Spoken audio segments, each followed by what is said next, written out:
financeira pegou em cheio o comércio exterior brasileiro. O superávit caiu e em 2013 o desafio é ainda maior.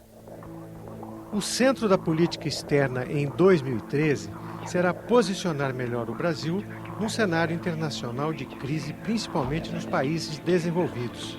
E existem fortes razões para que esta seja a prioridade. O nosso saldo comercial em 2012 recuou. Grande parte disso se deve à redução de preços de produtos importantes da nossa pauta, no caso do minério de ferro, café, enfim, algumas commodities.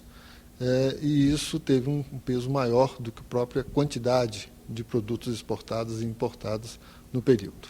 Os temas econômicos vão, sem dúvida nenhuma, ter um papel muito importante. Após um saldo aí de 19 bilhões em 2012, para 2013 a gente espera um pequeno recuo desse saldo, mas uma ampliação da corrente de comércio. A gente espera que as importações tenham uma reação ligeiramente maior do que as exportações ao longo do ano. Nós poderíamos vender mais produtos industrializados na região do Mercosul para muitos países que efetivamente estão precisando desses produtos. Não é bom para o Brasil ser exportador de commodities, de matérias-primas. É bom para o Brasil exportar produto acabado. No centro da turbulência do cenário internacional estão as economias dos Estados Unidos e da Europa. A presidenta tem sido muito ativa nesse debate sobre as questões da crise.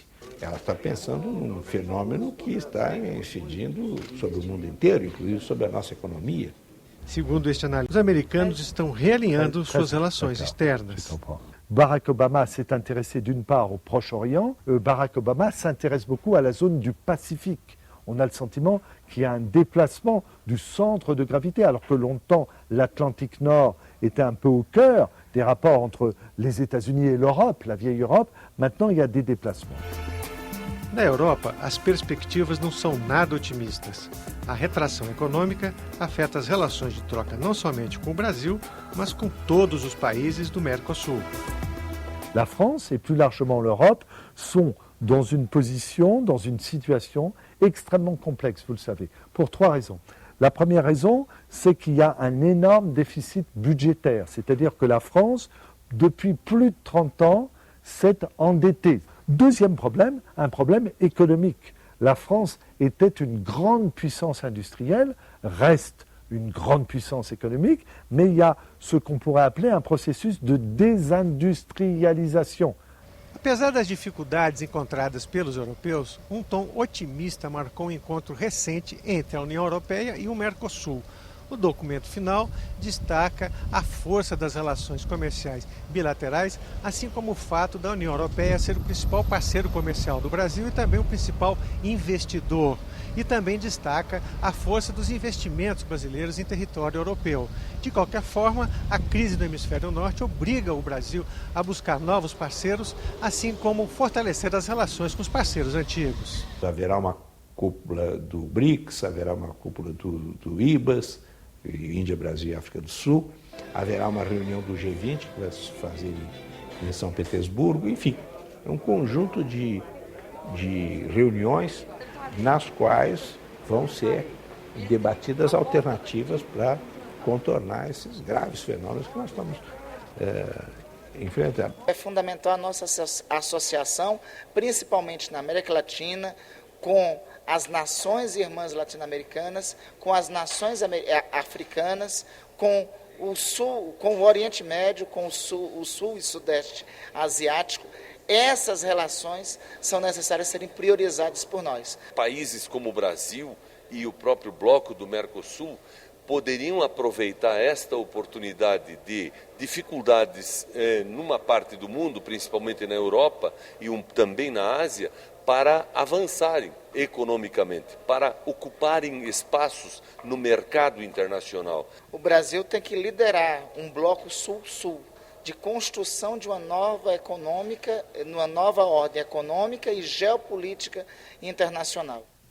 E os turistas brasileiros vêm ajudando a complicar a conta das divisas internacionais. No ano passado, 6 milhões de brasileiros foram passear no exterior.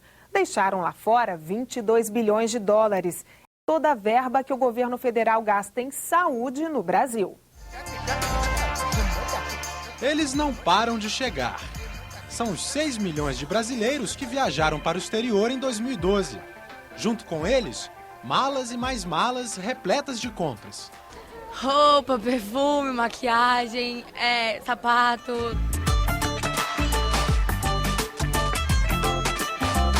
Os turistas brasileiros nunca gastaram tanto no exterior. No ano passado, deixaram 22 bilhões de dólares lá fora. Um recorde. Muito brasileiro, muito mesmo. Muita gente. Vale a pena ir para fora para poder comprar, vale a pena. Guardar um dinheiro aqui para poder ir lá. Segundo a Organização Mundial do Turismo, os brasileiros ocupam a 12ª posição no ranking dos turistas que mais gastam no exterior. Os mais consumistas são os alemães. Para o Banco Central, o dólar cotado próximo de R$ 2,00 não desestimula o brasileiro a viajar para o exterior. Essa elevação dessas despesas está associado, claro, à elevação da renda do brasileiro, do poder aquisitivo do brasileiro. Ao longo desses 10 anos, a gente tem visto aí um crescimento, né, de cerca de 40% classe média, e isso, naturalmente, tem repercussões na demanda por esse tipo de serviço. Rosemary aproveitou os preços baratos e viajou para os Estados Unidos. Ela diz que lá tudo é mais em conta, por isso trouxe 7 malas e comprou de roupas a eletrônicos, tudo para o uso pessoal e da família. Na hora de arrumar as malas é aquela loucura, porque realmente você vai comprando, vai levando para dentro do quarto de hotel e vai perdendo a noção. Com tantos gastos no exterior, a Receita Federal aumentou as fiscalizações. A nossa preocupação é que toda vez que for extrapolada a cota de isenção, exista o cumprimento da obrigação tributária, né? Para não pagar imposto de importação, o brasileiro só pode trazer bens do exterior no valor de até $500. A Receita prepara um sistema que vai permitir aos turistas que extrapolarem a cota fazer a declaração pela internet. Essas e outras medidas são para evitar o contrabando. Lucas foi parado pela Receita. Tinha muito relógio e também excedeu um pouco no eletrônico. Aí eles pararam, aí tem que ir para pagar a multa. Nosso trabalho é conseguir identificar justamente o que não pode entrar ou o que deve cumprir alguma formalidade para a entrada no país. Entre os itens mais contrabandeados estão eletrônicos, cigarros, perfumes, bebidas alcoólicas. No depósito da Receita Federal, quase não há espaço para guardar tantos volumes. Em 2011, as apreensões somaram cerca de R$1,5 bilhão. A economia do país também perde dinheiro com outros gastos no exterior. Este corretor de imóveis de Brasília vende para brasileiros apartamentos nos Estados Unidos. O poder aquisitivo melhorou muito, a pessoa pode, né? E ele compara assim: eu já tenho minha casa, já tenho meu apartamento. Por que eu vou comprar outro aqui? Se eu posso comprar um em Miami, eu tenho renda também de aluguel lá, e eu tenho uma oportunidade de férias. Enquanto os gastos de brasileiros batem recorde no exterior, os turistas estrangeiros gastam quase 4 vezes menos aqui, $6,6 bilhões. Mas o Ministério do Turismo diz que não há motivos para preocupação.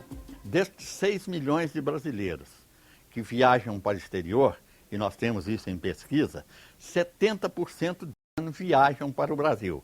E há um outro dado importante: a economia do turismo brasileiro, ela, por exemplo, em 2012, ela resultou num faturamento, um valor de faturamento de cerca de 250 bilhões. O Banco Central também diminui a importância do déficit.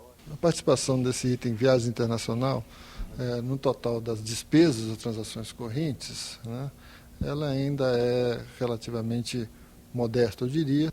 Mas para o senador Gin Argelo, é preciso tentar equilibrar essa balança. Eu acho que é isso, criando essas infraestruturas portuárias, melhorando a estrutura aeroportuárias, aeroviárias, por quê? E também mostrando, divulgando mais isso. Temos que agradecer, as grandes redes de televisão já estão fazendo isso lá fora, agradecendo mais, mostrando mais os nossos litorais, nossas praias, nossas montanhas, investindo mais no nosso turismo. A seguir, integração regional do Mercosul vista pela ótica da ciência e tecnologia. E uma entrevista com a vice-ministra de Ciência e Tecnologia da Argentina.